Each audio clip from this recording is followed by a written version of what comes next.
Hay una verdad que suele doler más que cualquier fracaso. Muchas personas no están estancadas porque no sepan qué hacer con su vida, sino porque lo saben con una claridad que asusta. No es confusión lo que las detiene. Es conciencia.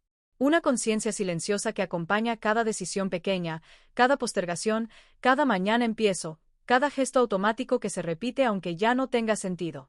Ese conocimiento no aparece como un pensamiento claro todo el tiempo. A veces es solo una sensación difusa. Un cansancio que no se explica con el cuerpo. Una incomodidad que surge cuando el día se queda en silencio. Una especie de peso interno que aparece justo cuando todo parece estar en orden por fuera. No es tristeza abierta. Tampoco desesperación. Es algo más sutil. La sensación de no estar habitando tu propia vida del todo. Esto ocurre en medio de la rutina, no en grandes crisis. Ocurre mientras revisas el teléfono apenas despiertas. Mientras consumes fragmentos de otras vidas. Mientras te comparas sin querer. Mientras guardas ideas que algún día aplicarás. Ocurre cuando sabes que hay decisiones pendientes, pero el mundo sigue funcionando lo suficientemente bien como para no obligarte a tomarlas. Y ahí aparece una paradoja profunda. Cuanto más funcional parece tu vida desde fuera, más fácil es traicionarte por dentro. Porque no hay una urgencia evidente. No hay un incendio. No hay un colapso. Solo una erosión lenta de la autenticidad. Y eso es mucho más difícil de enfrentar. Las personas que viven este tipo de bloqueo no suelen ser ignorantes ni poco reflexivas. Al contrario, suelen ser sensibles, inteligentes, observadoras. Personas que entienden los conceptos de cambio, de límites, de autoestima. Personas que pueden explicar con precisión que no les hace bien. Y sin embargo, algo no se mueve. Algo se queda congelado en un punto intermedio entre el deseo y la acción. Con el tiempo, esa inmovilidad empieza a doler de una forma particular. No como un golpe, sino como una culpa silenciosa. Una culpa que no se verbaliza, pero que se manifiesta en frases internas como podría estar haciendo más, sé que esto no es todo, no estoy usando mi potencial. Y esa culpa, lejos de impulsar el cambio, muchas veces lo bloquea aún más. Aquí es importante decir algo con claridad, el autosabotaje no es una falla moral. No es falta de voluntad. No es debilidad de carácter. Es una estrategia de supervivencia emocional que alguna vez tuvo sentido. El problema no es que exista. El problema es que siga operando cuando ya no protege, sino que limita. El cerebro humano no está diseñado para la realización personal. Está diseñado para la supervivencia. Y la supervivencia, para el sistema nervioso, se asocia con lo conocido, con lo predecible, con lo que ya ha sido mapeado. Cambiar de vida, incluso para mejor, implica atravesar un territorio que el cerebro no puede anticipar del todo. Y eso se registra como peligro. Por eso, cada vez que te acercas a una decisión que podría transformarte de verdad, el cuerpo reacciona. Aparece ansiedad. Aparece duda. Aparece cansancio repentino. A veces incluso aparecen síntomas físicos. No porque esa decisión sea incorrecta, sino porque es desconocida. Y el sistema nervioso interpreta lo desconocido como una amenaza potencial. En este contexto, el autosabotaje no aparece como un acto consciente de destrucción, sino como una serie de microconductas que te devuelven al terreno familiar. Procrastinar. Distraerte. Dudar justo cuando estabas decidido. Generar conflictos innecesarios. Convencerte de que ahora no es el momento. Todo eso cumple una función: restaurar una sensación de control. Vivimos además en una época que refuerza este mecanismo de forma constante. La sobreestimulación permanente crea una ilusión de movimiento. Cada video inspirador, cada idea guardada, cada reflexión profunda produce una pequeña descarga de dopamina. El cerebro interpreta eso como progreso, como avance. Y entonces se relaja. Ya no siente urgencia por actuar. Este es uno de los engaños más sutiles de nuestro tiempo: confundir conciencia con transformación.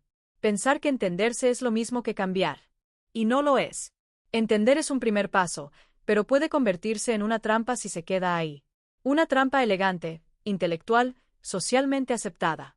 Muchas personas se quedan atrapadas en la identidad de alguien que está en proceso. Siempre aprendiendo. Siempre reflexionando. Siempre preparándose. Esa identidad da una sensación de profundidad, incluso de superioridad silenciosa. Pero también evita el riesgo real: exponerse, fallar, redefinirse. Porque cambiar no solo implica adquirir nuevos hábitos.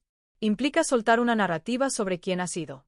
Implica decepcionar expectativas, propias y ajenas. Implica aceptar que tal vez ya no podrás explicarte con la misma historia de antes. Aquí aparece una pregunta que suele generar mucha resistencia interna. ¿Qué pierdo si cambio? No lo que gano. Eso suele estar claro. Lo que pierdo. Tal vez pierdes pertenencia. Tal vez pierdes coherencia con la imagen que otros tienen de ti. Tal vez pierdes una excusa legítima para no arriesgarte. Tal vez pierdes la identidad del que aguanta, el fuerte, el que siempre puede. Muchas personas no se dan cuenta de cuánto de su autoestima está anclada al sufrimiento. A ser los que resisten. Los que sobreviven. Los que entienden todo, pero nunca terminan de vivirlo. Soltar eso puede sentirse como quedarse sin suelo. Como volverse nadie por un momento. A nivel interno, esto genera una tensión constante. Una parte de ti quiere avanzar. Otra parte quiere preservar la identidad actual a toda costa. Esa lucha consume energía. Por eso el cansancio.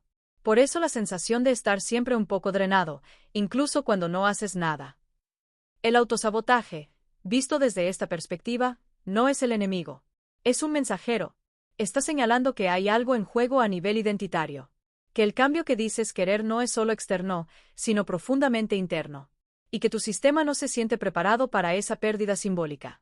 El problema es que el costo de no cambiar también se paga. No de golpe. Se paga lentamente.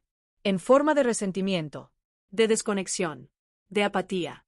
De una sensación persistente de estar viviendo una versión reducida de ti mismo. Y cuanto más tiempo pasa, más difícil se vuelve mirar esto de frente. Porque aceptar que llevas años postergando te duele. Pero ese dolor, aunque incómodo, también puede ser el inicio de algo distinto. No de una revolución inmediata. No de un giro dramático. Sino de una relación más honesta contigo.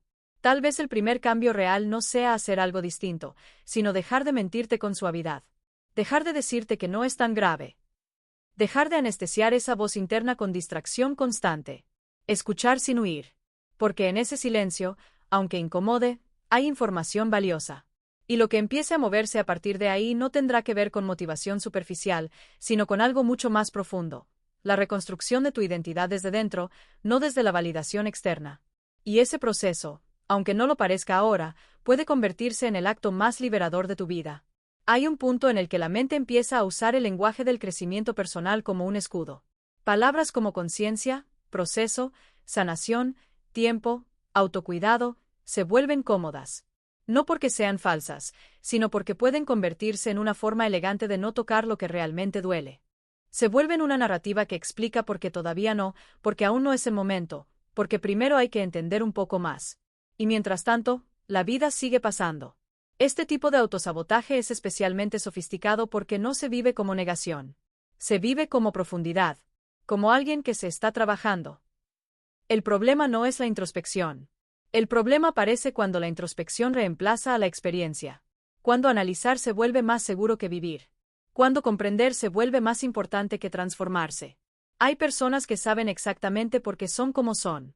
Conocen su historia, sus heridas, sus patrones. Pero ese conocimiento no las libera. A veces incluso las ata más. Porque cada rasgo tiene una explicación, y cada explicación se convierte en una justificación silenciosa para seguir igual. Aquí aparece una de las trampas más invisibles del autosabotaje, la identidad del que entiende. Entender da control. Entender da una sensación de superioridad tranquila. Entender permite mirar la vida desde fuera, sin exponerse del todo. Pero vivir de verdad implica algo que entender no exige: vulnerabilidad. Vulnerabilidad real. No la que se comparte en frases cuidadas o reflexiones bien armadas, sino la vulnerabilidad de no saber quién vas a ser después de cambiar. La de no tener un relato claro. La de equivocarte sin poder explicarlo todo. Por eso, muchas personas se mantienen en una especie de antes permanente. Antes de empezar. Antes de decidir. Antes de comprometerse.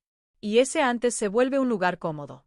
Un espacio psicológico donde todavía todo es posible, porque nada ha sido puesto en juego. La paradoja es que ese espacio, que al principio se siente lleno de potencial, con el tiempo se vacía. Se vuelve pesado. Se vuelve repetitivo. Y empieza a generar una ansiedad particular, la ansiedad de saber que estás posponiendo tu propia vida. Este tipo de ansiedad no siempre se reconoce como tal. No se manifiesta con ataques de pánico o pensamientos catastróficos. A veces se manifiesta como apatía. Como irritabilidad. Como dificultad para disfrutar lo que antes disfrutabas. Como una desconexión emocional difícil de explicar. A nivel neuropsicológico, esto tiene sentido. Cuando una persona vive en contradicción constante entre lo que sabe y lo que hace, se genera una disonancia interna sostenida. El cerebro no está hecho para tolerar contradicciones prolongadas sin consecuencias. Algo tiene que ceder. Y muchas veces, lo que cede es la energía vital. El cuerpo empieza a ahorrar, a bajar la intensidad, a reducir el entusiasmo. No como castigo, sino como forma de adaptarse a una vida que no se siente alineada. Es una especie de anestesia progresiva. Y cuanto más dura, más difícil se vuelve distinguir entre cansancio real y desconexión emocional. Aquí entra en juego la comparación social, que no solo ocurre hacia afuera, sino también hacia adentro. Te comparas con versiones pasadas de ti, con lo que creías que ya habrías logrado a cierta edad, con lo que deberías estar viviendo. Esa comparación interna suele ser más cruel que cualquier red social. Y, sin embargo, en lugar de usar esa incomodidad como señal, muchas personas hacen algo distinto, se endurecen. Se vuelven más exigentes consigo mismas. Se hablan con dureza. Creen que el problema es falta de disciplina, de carácter, de fuerza. Y entonces se presionan más. Pero la presión rara vez resuelve un conflicto identitario. Puede generar movimiento a corto plazo, pero no transformación sostenida. Porque el núcleo del problema no es la pereza. Es el miedo. Un miedo que no siempre se siente como miedo. A veces se siente como confusión. O como falta de claridad. O como bloqueo creativo. Pero debajo, suele haber una pregunta que casi nadie se permite formular con honestidad. ¿Y si cambio, y no soy quien creía ser? Cambiar implica redefinir la relación contigo mismo. Implica aceptar que algunas decisiones pasadas ya no te representan. Que algunas lealtades internas ya no tienen sentido. Que algunas versiones de ti cumplieron su función, pero ya no encajan. Y eso genera duelo. Un duelo silencioso, no reconocido. El duelo por la identidad que fuiste. Por las expectativas que otros tenían de ti. Por el relato que te daba sentido, incluso cuando te limitaba. Muchas personas evitan ese duelo quedándose en la espera. Porque mientras no cambias, no tienes que despedirte de nada. Todo queda suspendido. Nada se pierde del todo. Pero tampoco se vive plenamente. Desde la experiencia de acompañar procesos humanos, hay algo que se repite una y otra vez. Las personas no cambian cuando entienden más, sino cuando ya no pueden sostener la incoherencia interna. Cuando el costo de seguir igual supera el miedo al cambio. Ese punto no siempre llega como una crisis externa. A veces llega como una claridad silenciosa. Un día te das cuenta de que ya no puedes seguir diciéndote la misma historia sin sentirte vacío. De que ya no te crees tus propias excusas. De que algo en ti se cansó de esperar. Pero incluso en ese punto, el autosabotaje puede reaparecer con otra máscara. Puede decirte que necesitas un plan perfecto. Más preparación. Más seguridad. Más señales. Como si la vida fuera a darte una garantía antes de moverte. La realidad es que no existe una forma de cambiar que no implique atravesar incertidumbre. No existe una versión del cambio que no incomode a la identidad. Y por eso, muchas personas prefieren microcambios que no alteran lo esencial. Ajustes superficiales que permiten sentir que algo se mueve, sin tocar el núcleo. Aquí hay algo importante que suele pasarse por alto. No todas las personas están listas para cambiar al mismo tiempo. Y eso no es un defecto. Pero confundirse a uno mismo diciendo quiero cambiar cuando en realidad no estás dispuesto a perder nada, genera un conflicto interno profundo. Porque cambiar de verdad implica elegir. Y elegir implica renunciar. A veces a certezas. A veces a relaciones. A veces a versiones de ti que ya no encajan. Este es el punto donde muchas personas se traicionan con suavidad. Se dicen que lo harán más adelante. Que ahora no es el momento. Que primero resolverán otras cosas. Y ese después se vuelve una forma de no enfrentar el presente. El problema no es esperar. El problema es usar la espera como refugio permanente. Hay una diferencia enorme entre respetar tu ritmo y esconderte en él. Entre cuidarte y evitarte. Entre comprenderte y justificarte. Y esa diferencia no se nota desde fuera. Se siente por dentro. Se siente como una tensión constante entre lo que eres y lo que sabes que podría ser. Como vivir con el freno de mano puesto sin saber muy bien por qué. Como una vida que funciona, pero no vibra. Y cuanto más tiempo pasa, más aparece una sensación incómoda, la sensación de estar siendo espectador de tu propia historia. De ver cómo los días se suceden sin dejar huella. De sentir que estás cumpliendo, pero no eligiendo. Ese es uno de los costos más altos del autosabotaje silencioso, la pérdida de agencia. No porque no puedas decidir, sino porque te acostumbras a no hacerlo. Y esa costumbre, con el tiempo, se vuelve identidad. Pero la identidad no es algo fijo. Es una construcción dinámica. Y aunque ahora no lo parezca, hay una parte de ti que no se ha rendido. Una parte que sigue incomodándose. Que sigue preguntando. Que sigue sintiendo que algo no encaja. Esa parte no grita. No exige. Solo espera que dejes de anestesiarla. Y cuando empieces a escucharla sin intentar callarla, sin correr a entenderla, sin convertirla en un nuevo concepto, algo muy sutil comenzará a cambiar. No afuera. Adentro. Porque antes de cualquier transformación visible, ocurre algo más discreto. Una grieta en la identidad vieja. Una pequeña fisura que permite que entre una posibilidad distinta. No como promesa grandiosa, sino como permiso interno. Y ese permiso, aunque todavía no lo sepas, es el verdadero inicio de cualquier cambio real.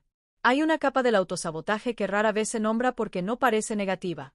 No duele de forma evidente. No genera crisis inmediatas. Es la capa de la funcionalidad. La vida funciona. Tú funcionas. Cumples. Respondes. Sigues adelante. Y precisamente por eso, nada parece lo suficientemente grave como para cambiar. La funcionalidad es una trampa elegante. No te rompe, pero te adormece. No te destruye, pero te reduce. Permite que sobrevivas sin obligarte a vivir con plenitud. Y como no hay un colapso visible, el sistema interno aprende a tolerar una vida a medias como si fuera suficiente. Muchas personas creen que el autosabotaje siempre se ve como caos, impulsividad o fracaso. Pero una de sus formas más frecuentes es la estabilidad sin sentido. Rutinas bien armadas que ya no conectan con el deseo. Decisiones correctas que no generan vida. Caminos coherentes que no se sienten propios. Aquí aparece un fenómeno profundo, la confusión entre seguridad y identidad. Lo que alguna vez fue una elección consciente para protegerte se convierte, con el tiempo, en una estructura que te define. Y cuestionarla ya no se siente como un ajuste, sino como una amenaza a todo lo que eres.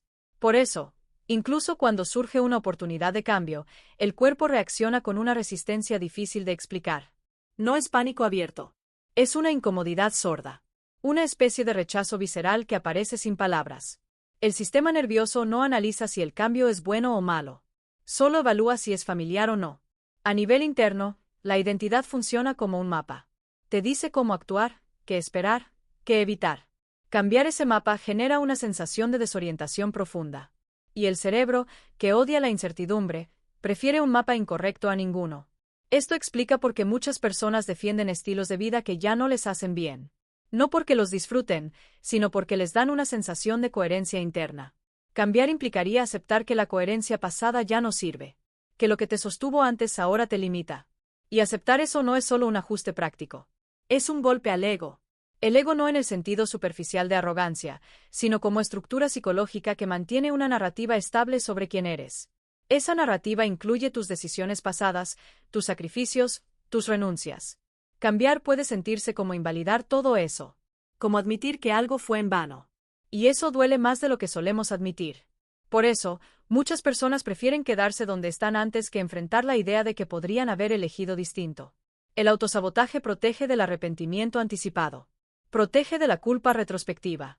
Protege de la pregunta, si podía cambiar antes, ¿por qué no lo hice? Aquí aparece otra capa sutil, la lealtad invisible a versiones pasadas de uno mismo. Hay personas que siguen viviendo de cierta manera no porque quieran, sino porque sienten que cambiar sería traicionar a quien fueron. A la persona que aguantó, que sobrevivió, que hizo lo que pudo con lo que tenía. Esa lealtad, aunque comprensible, puede volverse una prisión. Porque honrar tu pasado no significa quedarte a vivir en él. Significa permitirte evolucionar sin desvalorizar lo que fue. Sin embargo, el cerebro no siempre distingue eso con claridad. Para el sistema nervioso, soltar una identidad puede sentirse como perder protección, como quedar expuesto. Y entonces activa mecanismos de defensa, racionalización, postergación, distracción. Aquí entra en juego la atención. La atención es uno de los recursos más valiosos del sistema psicológico. ¿Dónde va tu atención? Se organiza tu experiencia. En un mundo saturado de estímulos, la atención se fragmenta constantemente. Y esa fragmentación dificulta el contacto profundo contigo mismo. Cuando no puedes sostener la atención en tu mundo interno, es más fácil evitar decisiones incómodas. La distracción constante no es solo entretenimiento. Es una estrategia de regulación emocional. Mantiene a raya preguntas que podrían desestabilizar la identidad actual. Por eso, muchas personas sienten ansiedad cuando están solas, sin estímulos. No porque no sepan qué hacer, sino porque el silencio activa preguntas que no quieren escuchar. Preguntas sobre sentido, dirección, autenticidad. Y aquí hay algo importante: no todo el mundo está listo para escuchar esas preguntas al mismo tiempo. Pero ignorarlas por demasiado tiempo tiene un costo. Ese costo suele manifestarse como una sensación persistente de vacío. No un vacío dramático, sino uno funcional. Un todo está bien, pero algo falta. Ese algo suele ser la conexión con el deseo genuino. No el deseo impuesto. No el deseo comparativo. El deseo que surge cuando nadie te observa. Cuando no hay aplausos ni validación. Ese deseo suele ser más sencillo y más radical de lo que imaginas. Pero conectar con él implica atravesar otra capa del autosabotaje, la dependencia de la validación externa. Muchas personas han construido su autoestima en función de la aprobación, el reconocimiento o la utilidad. Y cambiar de vida puede implicar perder esa fuente de validación. El cerebro social está profundamente cableado para buscar pertenencia. Ser aceptado ha sido históricamente una cuestión de supervivencia. Por eso, el miedo al rechazo no es superficial. Es biológico. Cambiar puede implicar salir de un rol conocido dentro de tu entorno. Y eso activa una alarma interna muy real. A veces, esa alarma se manifiesta como culpa. Culpa por querer algo distinto. Culpa por no conformarte. Culpa por sentir que deberías estar agradecido con lo que tienes, aunque no te haga bien. Esa culpa es una de las armas más eficaces del autosabotaje. Te hace dudar de tus propios deseos. Te hace sentir egoísta por querer una vida más auténtica. Te hace minimizar tu malestar comparándolo con el de otros. Pero el sufrimiento no es una competencia. Y el hecho de que otros estén peor no invalida tu necesidad de vivir con sentido. Sin embargo, muchas personas usan la culpa como forma de control interno. Se quedan donde están porque no tienen derecho a querer más. Esto genera una fractura interna profunda. Una parte de ti quiere expandirse. Otra parte cree que no debe. Y esa lucha consume una enorme cantidad de energía psíquica. Por eso, el cansancio. Por eso la sensación de estar siempre al límite, incluso sin grandes exigencias externas. A nivel neurobiológico, vivir en esta tensión constante mantiene al sistema nervioso en un estado de activación moderada pero sostenida. Ni alerta total, ni relajación profunda. Un estado intermedio que agota con el tiempo. El cuerpo nunca descansa del todo. La mente nunca se siente en paz. Aquí es donde muchas personas confunden descanso con desconexión. Duermen más. Se distraen más. Consumen más estímulos. Pero no descansan de verdad. Porque el descanso real implica coherencia interna. Implica sentir que lo que haces y lo que deseas no están en guerra constante. El autosabotaje, entonces, no solo impide el cambio. Impide el descanso. Impide la sensación de hogar interno. Y eso, con el tiempo, se vuelve insostenible. Sin embargo, hay algo importante que suele pasarse por alto. El sistema que hoy te limita fue, en algún momento, una solución. Tal vez te ayudó a sobrevivir emocionalmente. Tal vez te protegió del rechazo. Tal vez te dio estructura cuando no había otra cosa. Reconocer eso cambia el tono interno. El problema no es que exista ese sistema. El problema es que no se haya actualizado. Y actualizarlo no ocurre a través de la fuerza, sino de la conciencia compasiva. Antes de cualquier acción visible, ocurre un cambio silencioso. Empiezas a notar cuando te traicionas. No para castigarte, sino para entenderte. Empiezas a sentir la diferencia entre cuidarte y evitarte. Entre respetar tu ritmo y usarlo como excusa. Ese discernimiento no llega de golpe.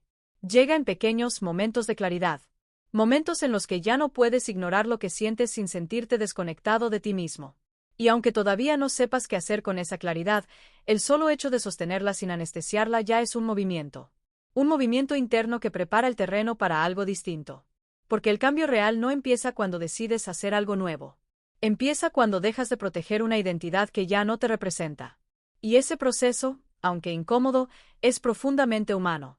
Hay un momento muy particular en la vida de muchas personas en el que ya no pueden decir honestamente que no sabían. No pueden decir que nadie les mostró otra posibilidad. No pueden decir que no tuvieron tiempo para darse cuenta. En ese punto, el autosabotaje cambia de forma. Ya no se disfraza de ignorancia ni de confusión. Se disfraza de resignación. La resignación no siempre se siente como derrota. A veces se siente como madurez. Como aceptar cómo son las cosas. Como dejar de luchar contra la realidad.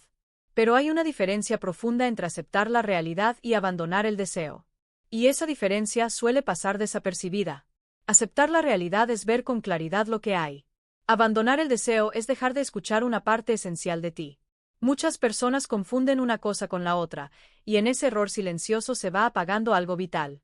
Este tipo de autosabotaje es especialmente peligroso porque parece sensato. Se apoya en argumentos razonables. En frases internas como no todo en la vida puede ser como uno quiere, hay que ser realista, no se puede tener todo. Y aunque esas frases contienen una parte de verdad, también pueden usarse para justificar una renuncia prematura a uno mismo. Con el tiempo, esa renuncia se integra en la identidad. La persona ya no se percibe como alguien que está eligiendo quedarse donde está, sino como alguien para quien no hay otra opción.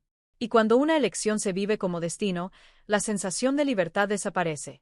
Aquí aparece una de las experiencias psicológicas más profundas y menos comprendidas, la pérdida gradual de la sensación de agencia. No ocurre de golpe. No es evidente. Ocurre cuando decides tantas veces no elegir que tu sistema interno aprende que elegir no es necesario. La mente empieza a operar en automático. Las decisiones se toman por inercia. Las emociones se regulan con distracción. La vida se organiza alrededor de lo que es cómodo, no de lo que es verdadero. Y poco a poco, sin que nadie lo note desde fuera, la persona empieza a sentirse espectadora de su propia existencia. Esta sensación suele aparecer acompañada de una pregunta silenciosa que rara vez se formula en voz alta. ¿Esto es todo? No como reproche, sino como constatación. Como si algo interno estuviera midiendo la distancia entre lo que se vive y lo que podría vivirse. El problema es que esa pregunta genera ansiedad. Y el sistema nervioso, fiel a su función protectora, intenta apagarla. A veces con racionalizaciones. A veces con cinismo. A veces con indiferencia emocional. Cualquier cosa antes que sostener la incomodidad de no estar viviendo alineado. A nivel fisiológico, esta desconexión tiene efectos concretos. Cuando una persona vive durante mucho tiempo sin sentir que sus elecciones le pertenecen, el sistema nervioso entra en un estado de adaptación. El cuerpo aprende a funcionar con niveles elevados de cortisol basal. No lo suficiente para generar alarma, pero sí lo suficiente para impedir la relajación profunda. Por eso, muchas personas que se autosabotean no saben descansar. Pueden dormir, pero no descansar. Pueden parar, pero no sentirse en paz. El cuerpo nunca baja del todo la guardia porque hay una incoherencia interna que no se resuelve. Esta incoherencia también afecta la percepción del tiempo. Los días pasan rápido, pero la vida parece estancada. Las semanas se suceden sin dejar huella. Y cuando la persona mira hacia atrás, tiene la sensación inquietante de que los años se deslizaron sin ser realmente vividos. Ante esa sensación, algunas personas reaccionan con más control. Intentan organizarlo todo. Planificar. Optimizar. Ser más productivas. Como si el problema fuera de eficiencia. Pero el problema no es falta de orden. Es falta de sentido. Otras personas reaccionan con lo opuesto, desconexión emocional. Se vuelven más indiferentes. Menos implicadas. Menos afectadas. Como si reduciendo la intensidad emocional pudieran reducir también el dolor de no vivir plenamente. Y en cierto modo, lo logran. Pero el precio es alto. Porque la anestesia emocional no distingue entre dolor y deseo. Apaga ambos. Y cuando el deseo se apaga, la vida pierde color. Se vuelve correcta, pero no viva. Estable, pero no significativa. Aquí es importante introducir un matiz esencial. No todo estancamiento es negativo. Hay momentos en la vida donde quedarse quieto es necesario. Donde integrar, procesar, sostener es más importante que avanzar. El problema aparece cuando esa quietud deja de ser consciente y se vuelve reactiva. La diferencia entre una pausa sana y un autosabotaje silencioso está en la presencia. En la honestidad interna. En la capacidad de decir elijo quedarme aquí por ahora en lugar de no puedo moverme. Cuando una persona pierde esa honestidad consigo misma, empieza a vivir desde una narrativa que no siente como propia. Y eso genera una fractura interna profunda. Una parte de sí sabe que algo no encaja. Otra parte insiste en que no hay alternativa. Esa fractura suele manifestarse en relaciones. Personas que no se sienten vistas, pero tampoco se muestran. Que desean intimidad, pero temen exponerse. Que quieren ser elegidas, pero no se eligen a sí mismas. El autosabotaje no se limita a decisiones de vida grandes. Se filtra en cada vínculo. Muchas personas toleran relaciones que ya no resuenan con su verdad interna porque temen quedarse solas. No tanto por la soledad en sí, sino por lo que la soledad podría revelar. El silencio, otra vez, como amenaza. Y sin embargo, Hay algo profundamente transformador en permitir que ese silencio exista. No como castigo, sino como espacio. Un espacio donde la identidad deja de sostenerse por reflejo externo y empieza a reorganizarse desde dentro. Aquí es donde entra en juego la libertad psicológica. No como ausencia de límites, sino como capacidad de responder en lugar de reaccionar. Como posibilidad de elegir aunque de miedo. Como permiso interno para desagradar, decepcionar, equivocarse. La libertad psicológica no se siente heroica. Se siente vulnerable. Se siente incierta. Y por eso muchas personas la evitan. Prefieren la jaula conocida a la intemperie de elegir. Pero hay un punto, tarde o temprano, en el que la jaula empieza a apretar. Ya no protege. Ya no contiene. Solo limita. Y en ese punto, el sistema interno empieza a enviar señales más claras. Más difíciles de ignorar. A veces esas señales aparecen como síntomas físicos. Otras veces como crisis emocionales. Otras veces como una tristeza inexplicable. No porque algo esté mal contigo, sino porque algo esencial está pidiendo ser escuchado.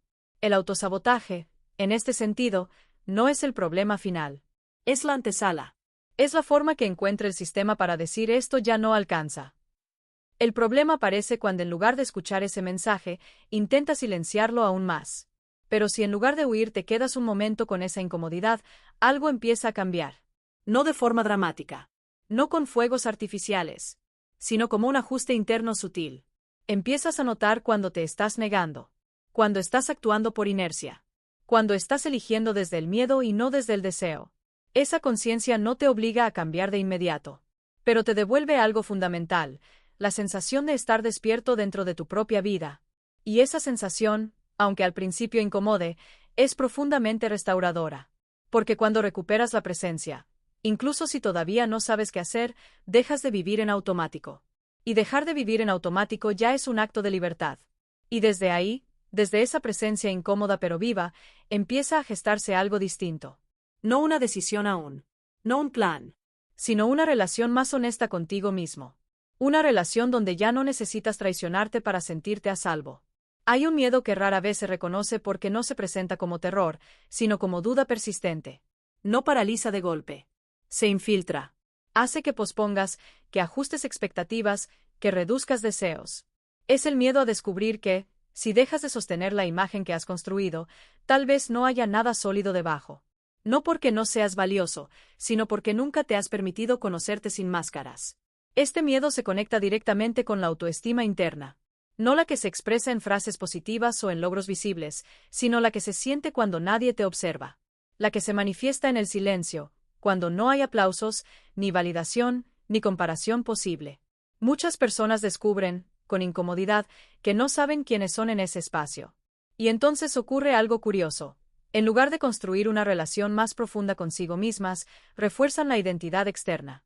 La identidad que funciona. La que es reconocida. La que encaja.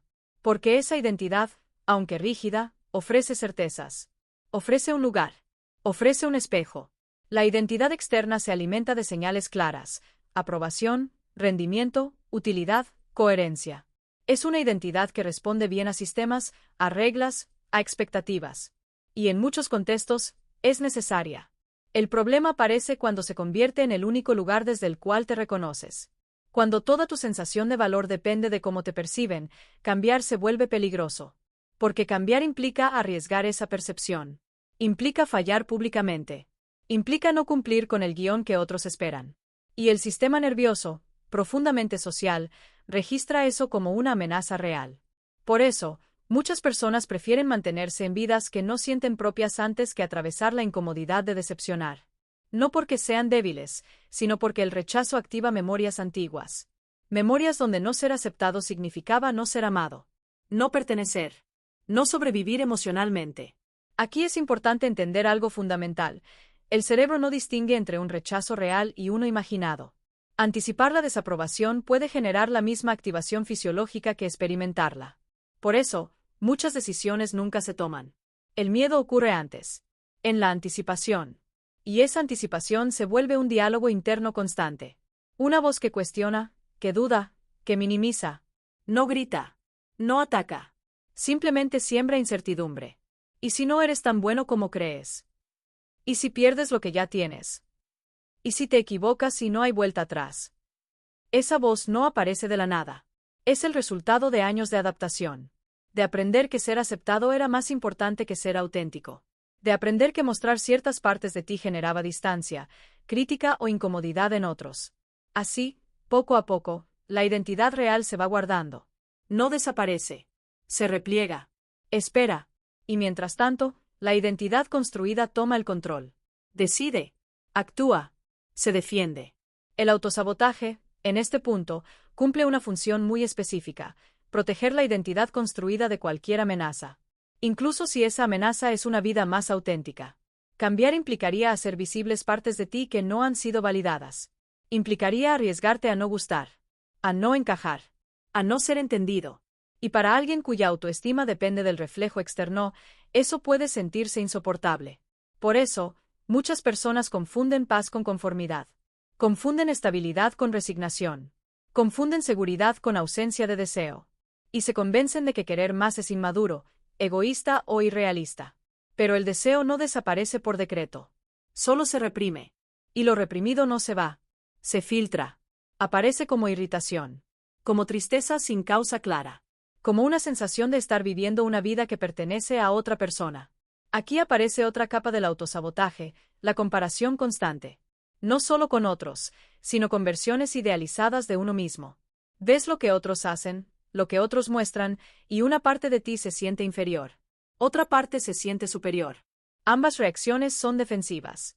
La comparación mantiene a la identidad externa activa. Te distrae de tu propio proceso. Te saca del contacto interno. Y mientras te comparas, no eliges. Solo reaccionas. A nivel neurobiológico, la comparación activa circuitos de dopamina y estrés de forma intermitente. Pequeños picos que generan adicción. Por momentos te sientes inspirado. Por momentos, insuficiente.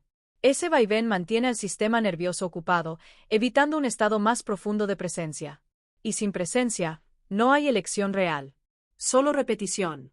Muchas personas viven años en este estado. No infelices del todo. No plenas tampoco. Funcionando. Cumpliendo. Resistiendo. Hasta que algo empieza a quebrarse. No siempre de forma dramática. A veces como un cansancio profundo de fingir. Fingir interés. Fingir motivación. Fingir que no pasa nada. Fingir que esto es suficiente. Ese cansancio no se resuelve durmiendo más. Ni viajando. Ni cambiando superficialmente de entorno. Porque no es físico. Es existencial. Es el cansancio de sostener una identidad que ya no coincide con lo que sientes. Y aquí aparece una verdad difícil de aceptar: mientras más tiempo sostienes una identidad que no te representa, más miedo da soltarla. Porque has invertido años en ella. Porque otros la conocen. Porque tú mismo te reconoces ahí. Soltarla implica atravesar un vacío identitario. Un espacio donde todavía no sabes quién eres, pero ya sabes quién no quieres seguir siendo. Y ese espacio genera mucha ansiedad. Porque no ofrece certezas. Solo preguntas. Pero también ofrece algo que la identidad rígida no puede ofrecer: libertad psicológica. No como respuesta inmediata, sino como posibilidad. La libertad psicológica no consiste en hacer lo que quieres todo el tiempo. Consiste en poder escuchar lo que quieres sin castigarte por ello. En poder reconocer deseos sin convertirlos en obligaciones. En permitirte explorar sin exigirte resultados inmediatos. Este tipo de libertad empieza con un gesto muy pequeño: dejar de juzgarte por no cambiar. Dejar de atacarte por sentir miedo. Dejar de forzarte a ser una versión idealizada de ti mismo. Paradójicamente, cuando dejas de presionarte, algo se afloja. El sistema nervioso baja la guardia. El cuerpo se siente un poco más seguro. Y en ese espacio de seguridad aparecen nuevas posibilidades. No como decisiones claras aún. No como planes definidos. Sino como una curiosidad distinta. Una curiosidad que no está impulsada por la comparación y por la validación externa, sino por una pregunta más honesta: ¿qué me haría sentir más vivo? Esa pregunta no siempre tiene una respuesta inmediata. Pero cambiar la pregunta ya cambia la dirección interna. Porque deja de girar alrededor de qué debería hacer y empieza a girar alrededor de qué necesito para vivir con más verdad. Y esa transición, aunque silenciosa, es profunda. Marca el paso de una vida reaccionada a una vida elegida. No de golpe. No sin miedo. Pero con una honestidad que antes no estaba. A partir de ahí, el autosabotaje empieza a perder fuerza.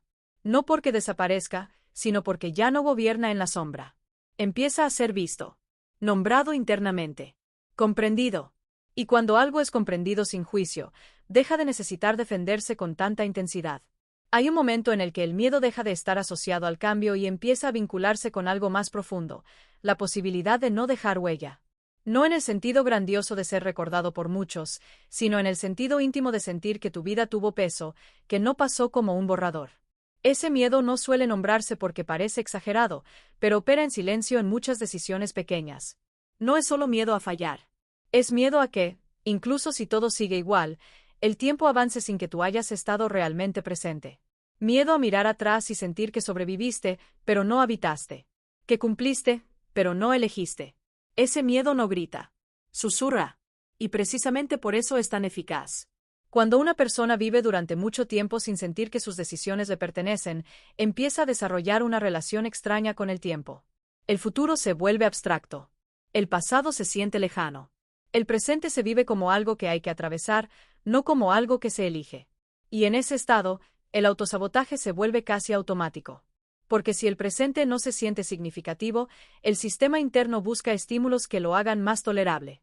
Distracción, comparación, proyección, fantasía. Cualquier cosa que alivie la sensación de estar pasando por la vida sin tocarla del todo. Aquí aparece el miedo existencial al olvido. No necesariamente a ser olvidado por otros, sino a olvidarte de ti mismo. A perder contacto con lo que alguna vez te importó. A mirar tu vida como una serie de obligaciones cumplidas, pero no como una experiencia vivida. Este miedo se intensifica en contextos donde la identidad se construye hacia afuera. Donde el valor se mide en rendimiento, visibilidad, aprobación. Porque cuando la identidad depende de lo externo, siempre hay alguien más visible, más exitoso, más reconocido. Y entonces, la comparación nunca termina. La comparación constante genera una paradoja interna. Por un lado, te empuja a querer más. Por otro, te hace sentir que nunca es suficiente. Y en ese vaivén, muchas personas quedan atrapadas. Desean cambiar, pero temen hacerlo mal. Desean expresarse, pero temen no destacar. Desean vivir con sentido, pero temen no ser vistos. El resultado es una vida en pausa. No por falta de oportunidades, sino por exceso de miedo a elegir una que implique renunciar a otras. Porque elegir una dirección implica aceptar límites. Implica aceptar que no todo es posible al mismo tiempo. Y eso confronta directamente con la fantasía de potencial infinito. Muchas personas se aferran a la idea de que podrían hacer muchas cosas. Esa idea les da identidad. Les permite sentirse especiales sin tener que exponerse. Pero con el tiempo, ese potencial no realizado se convierte en una carga. En una deuda interna. En una fuente de autocrítica silenciosa. Y aquí el autosabotaje vuelve a aparecer, no como un obstáculo externo, sino como una narrativa interna muy específica. Todavía no. Todavía no estoy listo. Todavía no es el momento. Todavía no tengo suficiente claridad. Esa narrativa no se cuestiona porque parece prudente, responsable, sensata. Pero vivir demasiado tiempo en el todavía no genera una consecuencia profunda. El yo futuro se vuelve un refugio. Una versión idealizada de ti mismo a la que le delegas la responsabilidad de vivir. Y mientras tanto, el yo presente queda suspendido, esperando instrucciones que nunca llegan. Este desplazamiento genera una desconexión identitaria importante. Empiezas a sentir que tu vida real está en otra parte. En otro momento. En otra versión de ti. Y esa sensación, sostenida en el tiempo, produce una forma muy particular de tristeza. No es la tristeza de una pérdida concreta. Es la tristeza de lo no vivido, de lo que pudo ser y no fue, de lo que se sintió posible y se fue diluyendo. Y esa tristeza, cuando no se reconoce, se transforma en irritabilidad, cinismo o apatía. Aquí es donde muchas personas se vuelven duras consigo mismas. Se juzgan por no avanzar. Se reprochan su falta de acción. Se exigen más. Pero la exigencia rara vez resuelve un conflicto existencial. Puede generar movimiento, pero no sentido. Porque el problema no es que no hagas suficiente. Es que lo que haces no siempre está alineado con lo que te importa. Y esa desalineación, aunque sutil, erosiona la autoestima interna. La autoestima interna no se construye a partir de logros externos, sino a partir de coherencia. De sentir que lo que haces refleja lo que eres. Cuando esa coherencia se rompe, aparece una inseguridad profunda que no se resuelve con reconocimiento externo. Por eso, algunas personas que lo tienen todo se sienten vacías. porque su identidad está sostenida por factores externos que no conectan con su mundo interno. Y cambiar eso implicaría atravesar un miedo fundamental, dejar de ser quien los otros reconocen. Aquí aparece una de las preguntas más difíciles de sostener: si nadie me viera, ¿seguiría eligiendo esta vida? No como crítica, sino como exploración. No para culparte, sino para entenderte. Muchas personas evitan esa pregunta porque temen la respuesta. Temen descubrir que gran parte de sus decisiones están orientadas a ser vistos, aceptados, validados. Y aceptar eso duele, pero también libera. Porque una vez que reconoces cuánto de tu vida está organizada alrededor de la mirada externa, puedes empezar a preguntarte qué quedaría si esa mirada desapareciera. Y esa pregunta, aunque incómoda, es profundamente transformadora. No se trata de abandonar el mundo ni de rechazar la validación. Se trata de reordenar prioridades internas. De dejar de vivir exclusivamente para ser aprobado y empezar a vivir también para ser sentido. Este reordenamiento no ocurre de golpe. Ocurre en pequeñas decisiones internas. En momentos donde eliges escucharte en lugar de compararte. Donde eliges respetar una incomodidad en lugar de taparla. Donde eliges quedarte con una pregunta en lugar de huir de ella. A nivel neurobiológico, estos momentos son clave. Porque cada vez que eliges presencia sobre distracción, el sistema nervioso aprende algo nuevo. Aprende que puede tolerar la incomodidad sin colapsar. Aprende que el silencio no mata. Aprende que no necesita huir todo el tiempo. Ese aprendizaje es fundamental para el cambio real. Porque el autosabotaje se alimenta de la evitación. Y cuando dejas de evitar, aunque sea por instantes breves, algo se reorganiza internamente. No de forma dramática. No con euforia. Sino con una sensación sutil de integridad. De estar un poco más entero. Un poco más en casa dentro de ti. Esa sensación, aunque pequeña, es poderosa. Porque empieza a reemplazar la necesidad de estímulos constantes. Empieza a reducir la urgencia de compararte. Empieza a debilitar la narrativa de todavía no. Y entonces ocurre algo importante. El miedo al olvido empieza a transformarse. Ya no se trata de dejar huella afuera, sino de estar presente adentro. De vivir de tal manera que, cuando mires atrás, puedas decir que estuviste ahí. Que no te ausentaste de tu propia vida. Ese cambio de enfoque no elimina el miedo, pero lo vuelve más manejable, más humano, más integrado. Porque cuando empiezas a vivir con presencia, incluso sin grandes cambios externos, recuperas algo esencial, la sensación de dignidad interna. La sensación de que tu vida no está en pausa, aunque todavía no tengas todas las respuestas. Y desde esa dignidad, el autosabotaje empieza a perder su función principal. Ya no necesita protegerte del vacío, porque el vacío empieza a llenarse de experiencia real. No perfecta, no ideal, pero auténtica. Y eso, aunque no lo parezca, es una forma profunda de libertad. Llega un punto en el que la reflexión ya no alcanza. No porque no sea valiosa, sino porque empieza a girar en círculos. La mente entiende. El cuerpo siente. Pero la vida no se mueve. Y esa distancia entre comprensión y acción se vuelve cada vez más incómoda. No como urgencia externa, sino como una presión interna suave pero constante. En ese punto, muchas personas descubren algo que no habían querido admitir, que no es el miedo al cambio lo que las detiene, sino el miedo a elegir. Porque elegir no es solo moverse hacia algo. Elegir es cerrar puertas. Es aceptar pérdidas. Es asumir consecuencias. Y eso confronta directamente con una fantasía muy extendida, la de poder mantener todas las posibilidades abiertas sin pagar ningún precio. Durante mucho tiempo, esa fantasía funciona. Te permite sentirte lleno de potencial. Te protege del error. Te da una identidad flexible. Pero llega un momento en que empieza a asfixiar. Porque una vida sin elecciones reales es una vida suspendida. Y lo suspendido no crece. Se estanca.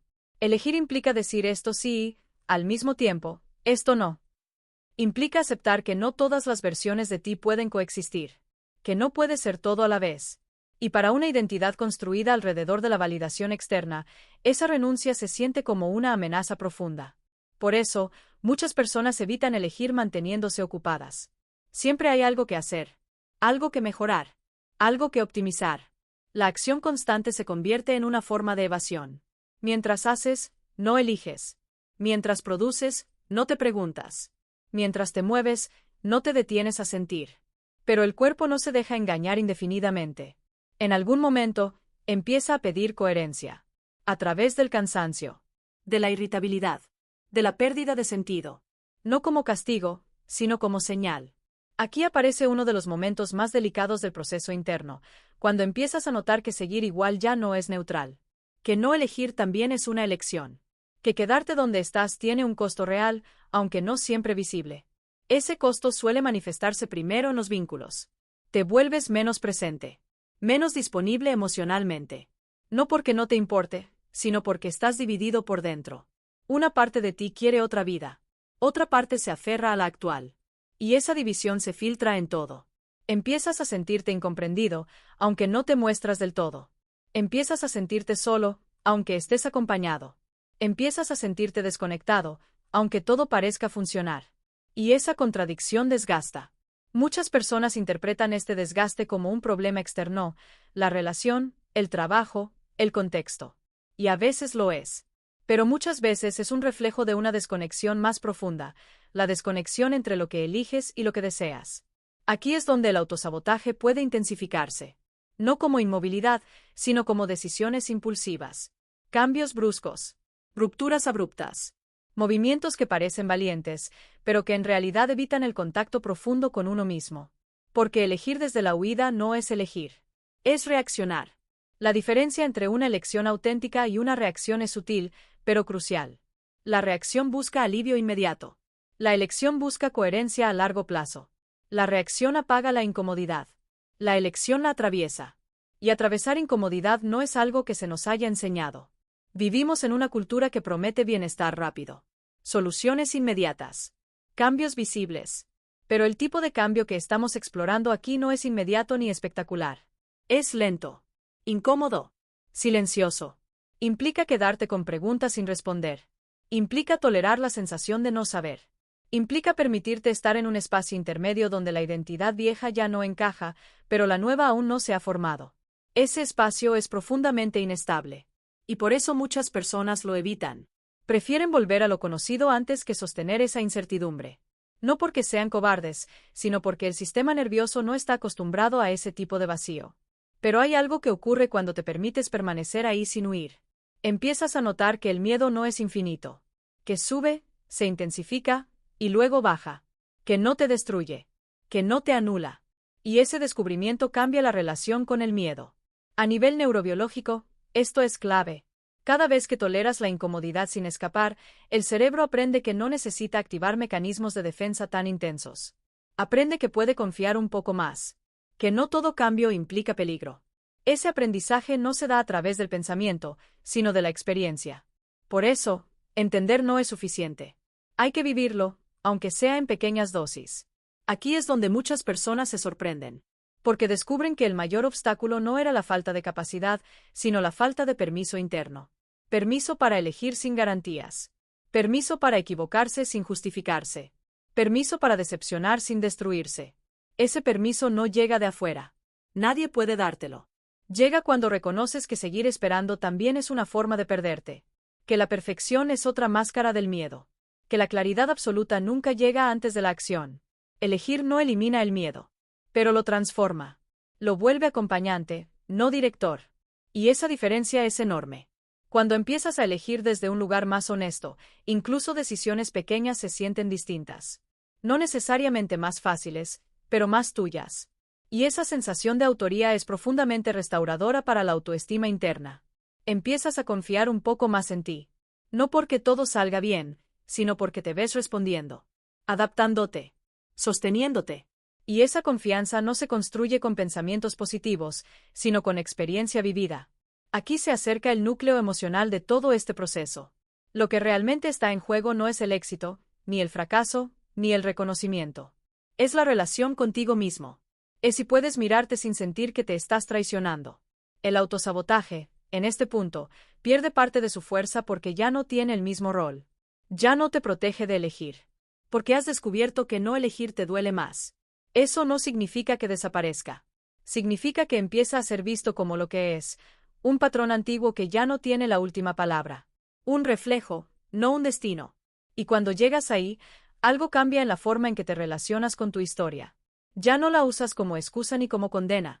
La usas como contexto, como comprensión, como base para elegir distinto. Este es el punto donde muchas personas sienten, por primera vez en mucho tiempo, una mezcla extraña de miedo y alivio. Miedo porque el camino no está claro. Alivio porque, por fin, están caminando. Y aunque todavía no se vea nada espectacular desde fuera, por dentro ocurre algo fundamental. Recuperas la sensación de estar participando activamente en tu propia vida. De no estar solo reaccionando. De no estar solo esperando. Esa participación no garantiza felicidad constante. Pero sí devuelve algo esencial, la dignidad de elegir. La sensación de que, pase lo que pase, estás siendo honesto contigo. Y esa honestidad, sostenida en el tiempo, tiene un efecto acumulativo. Empieza a reordenar vínculos, prioridades, decisiones, no de forma abrupta, sino orgánica. Porque cuando dejas de huir de la elección, la vida deja de sentirse como algo que te ocurre y empieza a sentirse como algo que construyes, incluso con miedo, incluso con dudas. Y ese cambio de posición interna es el verdadero punto de inflexión. El lugar desde el cual el autosabotaje ya no gobierna, aunque todavía aparezca. Hay un instante muy particular en este proceso interno en el que algo se vuelve imposible de ignorar. No aparece como una revelación grandiosa ni como una decisión clara. Aparece como una certeza silenciosa. Seguir traicionándote ya no es una opción neutra. No porque ahora sepas exactamente qué hacer, sino porque ya no puedes fingir que no sabes lo que estás evitando. Ese instante no siempre llega acompañado de alivio. A veces llega con una tristeza profunda. Una tristeza limpia, sin dramatismo, que no pide ser eliminada. Solo pide ser reconocida. Es la tristeza de darte cuenta de cuántas veces te dejaste para después. De cuántas versiones de ti quedaron suspendidas en el algún día. De cuántas decisiones no tomadas también te formaron. Esta tristeza no es debilidad. Es señal de integración. Significa que estás empezando a ver tu historia completa, sin adornos ni condenas. Estás viendo no solo lo que hiciste, sino también lo que no te permitiste hacer. Y eso duele, pero también humaniza. Aquí se alcanza un punto clave. Comprender que el autosabotaje no te robó la vida. Te protegió cuando no había otras herramientas. Te dio estructura cuando no había seguridad. Te permitió pertenecer cuando ser auténtico no era una opción segura. Y reconocer eso cambia radicalmente la relación interna. Cuando dejas de ver el autosabotaje como enemigo y empiezas a verlo como un mecanismo antiguo, algo se relaja. La lucha interna pierde intensidad. Ya no necesitas pelear contigo para cambiar. Solo necesitas escucharte con más honestidad. Ese cambio de tono interno es profundo. Porque durante años, muchas personas intentaron cambiar desde el rechazo hacia sí mismas. Desde la exigencia. Desde la comparación. Desde la culpa. Y ese enfoque, aunque genera movimiento ocasional, nunca genera paz. Aquí ocurre algo distinto. Empiezas a darte cuenta de que no necesitas destruir la identidad vieja para permitir que emerja algo nuevo. No necesitas negar lo que fuiste. Solo necesitas dejar de vivir exclusivamente desde ahí. Este es el clímax emocional del proceso, aunque no se sienta intenso desde fuera. Se siente como una quietud distinta. Como un silencio que no asusta. Como un espacio interno donde ya no hay tanta urgencia por demostrar, justificar o explicar. En ese espacio, aparece una pregunta que no busca respuesta inmediata. ¿Cómo quiero vivir ahora? No en términos grandiosos. No como proyecto de vida. Sino en lo concreto. En cómo eliges hoy. En cómo te tratas cuando dudas. En cómo respondes cuando algo no encaja. Esta pregunta no exige certezas. Exige presencia. Exige que estés ahí, aunque no sepas qué sigue. Y eso, para alguien que ha vivido mucho tiempo evitando el contacto interno, es un acto radical. Aquí se integra algo fundamental. La libertad psicológica no es ausencia de miedo. Es la capacidad de actuar sin traicionarte, incluso con miedo. Es elegir sin violencia interna. Es aceptar que no hay camino sin pérdida, pero que la pérdida de ti mismo es la más costosa de todas. Muchas personas esperan sentir seguridad antes de cambiar. Pero la seguridad no precede al cambio. La seguridad se construye en el proceso. Aparece cuando te ves atravesando lo desconocido sin abandonarte. Cuando te ves sosteniendo decisiones imperfectas con dignidad. En este punto, el miedo al olvido se transforma. Ya no se trata de dejar huella afuera, de ser visto, de ser recordado. Se trata de no desaparecer de tu propia vida. De no ausentarte emocionalmente. De estar presente, incluso cuando nadie aplaude. Esa presencia genera algo muy particular, una autoestima más silenciosa. Menos dependiente de resultados. Más anclada en la coherencia interna. Una autoestima que no necesita compararse todo el tiempo porque ya no está buscando confirmación constante. Esto no significa que la comparación desaparezca. Significa que pierde centralidad. Ya no define quién eres. Ya no dicta tus decisiones. Se vuelve ruido de fondo, no brújula. A nivel interno, este cambio es enorme, porque libera una cantidad inmensa de energía psíquica. Energía que antes estaba dedicada a sostener máscaras, evitar preguntas, justificar estancamientos. Esa energía empieza a estar disponible para vivir. Y vivir, en este contexto, no significa hacer grandes cambios de inmediato. Significa sentirte más entero en lo que haces. Significa elegir con más conciencia. Significa tolerar la incomodidad sin huir de ti. Aquí aparece una forma distinta de paz. No la paz de que todo esté resuelto, sino la paz de no estar en guerra contigo mismo. De no estar constantemente empujándote o castigándote por no ser otra versión idealizada. Esta paz es frágil al principio. Se puede perder fácilmente si vuelves a exigirte perfección. Si conviertes este proceso en una nueva meta. Por eso, la compasión es clave. No como indulgencia, sino como reconocimiento de tu humanidad. Hay algo profundamente reparador en permitirte ser un proceso sin etiquetarlo como fracaso ni como éxito. En aceptar que estás aprendiendo a vivir desde un lugar más auténtico, aunque todavía no se note en lo externo. En este punto, muchas personas experimentan un cambio sutil en su relación con el tiempo. El futuro deja de ser un refugio. El pasado deja de ser una condena. El presente empieza a sentirse habitable. No siempre agradable. No siempre claro. Pero habitable. Y esa habitabilidad cambia todo. Porque cuando el presente se vuelve habitable, ya no necesitas huir constantemente. Ya no necesitas anestesiarte. Ya no necesitas justificar cada decisión. Puedes estar contigo. Este es el verdadero giro. No una transformación visible, sino una reorganización interna. Una forma distinta de estar en tu propia vida. Más honesta. Más consciente. Más libre. El autosabotaje, en este punto, ya no desaparece, pero pierde poder. Se vuelve reconocible. Predecible. Ya no te arrastra sin que te des cuenta. Puedes verlo venir. Puedes elegir no seguirlo, incluso si a veces lo haces. Y esa capacidad de elegir, incluso imperfectamente, es lo que marca la diferencia entre una vida reaccionada y una vida vivida. Aquí se revela lo que realmente estaba en juego todo este tiempo. No el éxito, no la validación, no el reconocimiento, sino la posibilidad de vivir sin traicionarte. De mirarte al final del día y sentir que, aunque no fue perfecto, fuiste honesto. Esa honestidad no se mide en logros. Se mide en presencia. En la forma en que te acompañas cuando dudas. En la forma en que te hablas cuando fallas. En la forma en que eliges cuando nadie está mirando. Y cuando empiezas a vivir desde ahí, algo muy profundo se reordena. La vida deja de sentirse como una carga que hay que soportar y empieza a sentirse como una experiencia que, con todo y miedo, vale la pena habitar. No porque ahora todo tenga sentido, sino porque ya no estás ausente. Y esa presencia, aunque silenciosa, es el mayor acto de rebeldía frente al autosabotaje. Porque le quita su función principal, protegerte de vivir. Llega un momento, casi imperceptible, en el que te das cuenta de que ya no estás buscando una respuesta definitiva. Ya no estás esperando que algo externo te confirme que vas por el camino correcto. No porque todo esté claro, sino porque has dejado de exigirte claridad absoluta para poder vivir. Y ese cambio, aunque sutil, lo transforma todo.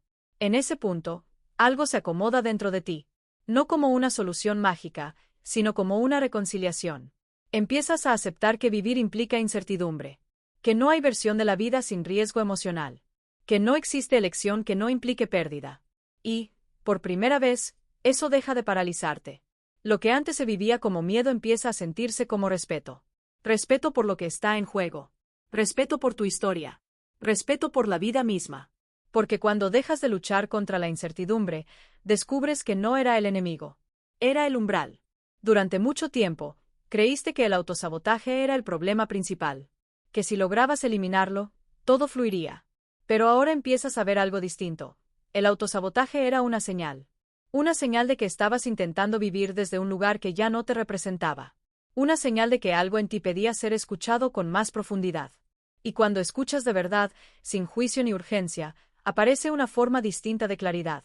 No la claridad que responde todas las preguntas, sino la que te permite quedarte con ellas sin huir. La que te permite avanzar sin garantías. La que te permite elegir sin traicionarte. Aquí se completa el ciclo. No como cierre perfecto, sino como integración. Ya no necesitas castigarte por no haber cambiado antes. Ya no necesitas reprocharte el tiempo perdido. Porque empiezas a entender que cada etapa cumplió una función. incluso las que hoy te duelen. El pasado deja de ser una carga y se convierte en contexto. El futuro deja de ser una promesa y se convierte en dirección. Y el presente, por primera vez en mucho tiempo, se vuelve un lugar donde puedes estar sin querer escapar. Eso no significa que todo se vuelva fácil. Significa que todo se vuelve más honesto. La honestidad contigo mismo es exigente. No te permite seguir viviendo en automático. No te deja esconderte detrás de narrativas cómodas. Pero a cambio, te ofrece algo que ninguna validación externa puede darte: coherencia interna. Esa coherencia no se nota siempre desde fuera. Puede que nadie aplauda tus decisiones. Puede que nadie las entienda. Puede que incluso tú dudes de ellas a veces. Pero hay una diferencia fundamental: ya no te abandonas en el proceso. Y no abandonarte cambia la relación con el miedo. El miedo sigue ahí, pero ya no gobierna. Ya no decide por ti. Ya no define tu identidad. Se vuelve una emoción más, no el centro de tu vida. En este punto, algo muy humano ocurre. Empiezas a tratarte con una compasión distinta. No la compasión blanda que todo lo justifica, sino la compasión firme que reconoce el esfuerzo de estar vivo, consciente y presente en un mundo que empuja constantemente a la distracción y a la comparación. Te das permiso para no tenerlo todo resuelto. Para equivocarte sin destruirte. Para avanzar a tu ritmo sin convertirlo en excusa. Para detenerte sin desaparecer. Y ese permiso es profundamente sanador. Porque muchas de las personas que no cambian su vida no necesitan más motivación. Necesitan menos violencia interna. Menos exigencia. Menos guerra consigo mismas. Necesitan un espacio interno seguro desde el cual elegir. Ese espacio no se construye con frases inspiradoras ni con presión externa. Se construye con presencia. Con honestidad. Con pequeñas decisiones que, aunque no parezcan heroicas, te devuelven algo esencial: la sensación de estar en casa dentro de ti. Cuando eso ocurre, la vida empieza a sentirse distinta. No porque cambien todas las circunstancias, sino porque cambia tu posición interna frente a ellas. Ya no te preguntas todo el tiempo si estás haciendo lo suficiente. Empiezas a preguntarte si estás siendo fiel a lo que sientes. Y esa pregunta, sostenida con respeto, orienta mejor que cualquier plan rígido. Aquí aparece una forma más madura de esperanza. No la esperanza eufórica de que todo va a mejorar rápidamente, sino la esperanza tranquila de saber que puedes responder a lo que venga sin perderte, que puedes adaptarte sin traicionarte, que puedes seguir aprendiendo sin desaparecer en el proceso. Esta esperanza no necesita ruido, no necesita demostración. Vive en el silencio interno, en la forma en que te hablas cuando nadie te escucha, en la forma en que eliges incluso cuando dudas. Si has llegado hasta aquí, no es casualidad. Algo en ti estaba listo para escuchar esto. Tal vez no para cambiarlo todo hoy, pero sí para dejar de seguir igual sin conciencia. Y eso ya es mucho. No necesitas convertir esta experiencia en una obligación más. No necesitas salir de aquí con un plan perfecto. Basta con que te lleves una sensación distinta. Una relación un poco más honesta contigo mismo. Un compromiso silencioso de no seguir ignorándote. Si este espacio te sirvió, no como entretenimiento, sino como acompañamiento, puedes quedarte. Suscribirte no como un acto automático, sino como una forma de decirte que este tipo de silencio, esta profundidad, esta conversación interna, importa. Que merece un lugar en tu vida. Si algo resonó, deja un comentario. No para explicar, sino para nombrar. A veces poner una palabra es el primer acto de presencia. Y si conoces a alguien que vive atrapado entre saber y no hacer, compartir esto puede ser un gesto de cuidado. No para salvar a nadie, sino para acompañar. Y ahora, cuando este audio termine, no corras a lo siguiente. Quédate un momento. Respira. Siente tu cuerpo. Nota dónde estás. Porque tal vez, por primera vez en mucho tiempo, no necesitas ir a ningún otro lugar para empezar a vivir distinto. El cambio real no siempre empieza con una decisión ruidosa. A veces empieza con algo mucho más simple y mucho más valiente: dejar de abandonarte. Y eso, incluso en silencio, lo cambia todo.